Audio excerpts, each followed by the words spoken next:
So, what we need to understand is that all these advantages are ultimately disadvantages in the long term. All right, so let me explain what I mean. Mass, you have a lot of people, okay? When you have a lot of people, you create a lot of inequality. Why? Because there's competition for resources. There's too many people, okay? And this often leads to debt and slavery. And as a result, your people become complacent, lazy, indifferent. They're competing against each other. They really don't like the government, okay? So they're not really that motivated to do anything, to work or to fight wars, but especially to fight wars. So this mass looks like an advantage in the beginning, but over time it becomes a disadvantage, right? Organization means an elite. The problem with this is that over time, the elite become parasites. Why? Because the way they make their money is through rent seeking. Rent seeking just means that you have power and you seek to monetize your power by exploiting the mass. All right? So basically landlords are a classic type of rent-seeking elite.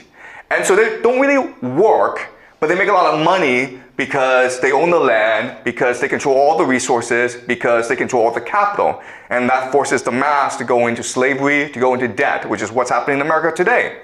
The problem with this is that everyone wants to be part of the elite, and there are too many elite over time. Okay? So even though the elite have many kids, the power is a zero-sum game, it's a hierarchy. And so this leads to the idea of elite overproduction. Okay? Elite overproduction. This is a term coined by the historian Peter Turchin. Okay? And his theory is that you have turmoil, you have wars. For example, the French Revolution, for example, the fall of the Roman Republic, because there's too many elite and they start wars to accumulate power for themselves. Okay? So this organization, this elite, leads to basically factionalism or infighting. And that's what's happening in America today, where the Democrats and the Republicans, they hate each other, they refuse to get along. It leads to political polarization. Okay? So another saying this is that an empire over time becomes insular. They don't care about what happens outside the world. All they care about is what happens in Washington, D.C. And as a result, they make a lot of stupid mistakes. Okay?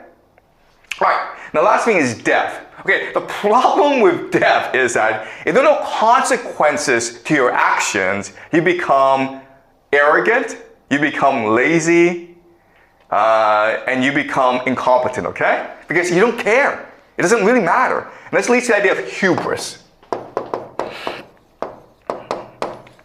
Okay? Hubris is just blindness to your own arrogance, a violent arrogance that makes you make silly mistakes, but you don't recognize your mistakes and you keep on repeating the same mistakes over and over again.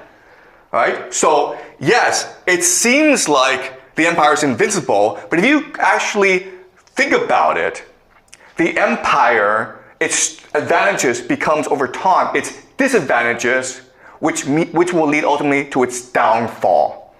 Okay? So the mass leads to inequality, the organization leads to overproduction, which leads to factionalism, and death leads to hubris. That's why an empire must fall over time. But an empire cannot fall by itself. It needs an enemy that forces it to collapse. Okay? And so what happens is that an enemy will emerge that will overwhelm the empire because it is able to take advantage of the weaknesses of the empire. Right? And so, what are the weaknesses of this empire? Well, the first major weakness of this empire is that the people aren't really motivated. So if you as people are really motivated, you have a huge advantage, okay? We call this energy.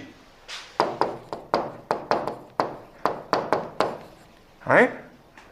Now, as an empire, you become insular. You refuse to admit your mistakes. You refuse to learn from others. Well, if you are willing to admit your mistakes, if you're willing to learn, if you're willing to promote the best and brightest, if you're willing to be meritocratic, you have a huge advantage, okay? And so this idea of openness. Now, last idea is this. An empire, it's fractured. So if you're able to maintain cohesion, if people are able to remain united, if they're able to have a common purpose, they'll be strong, okay? So if an enemy of the empire emerges with these three qualities, energy, openness, and cohesion, this enemy will defeat the empire. It doesn't make sense. Okay, so what I want you to focus on as you follow the news in this war between the United States and Iran is ask yourself a question. Will Iran become an energetic, open, and cohesive society? Because if it does, it will become invincible. The empire won't change because of hubris. It's too static, it's too stagnant, it's too bureaucratic. So the empire won't change. The empire will not admit its own mistakes. And quite honestly, Iran, because it's still a country of 92 million people, it still suffers from issues of mass organization and death.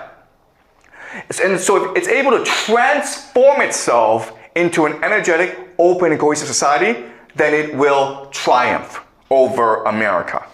That is the fundamental question in this war, okay? Don't worry about America, its technology.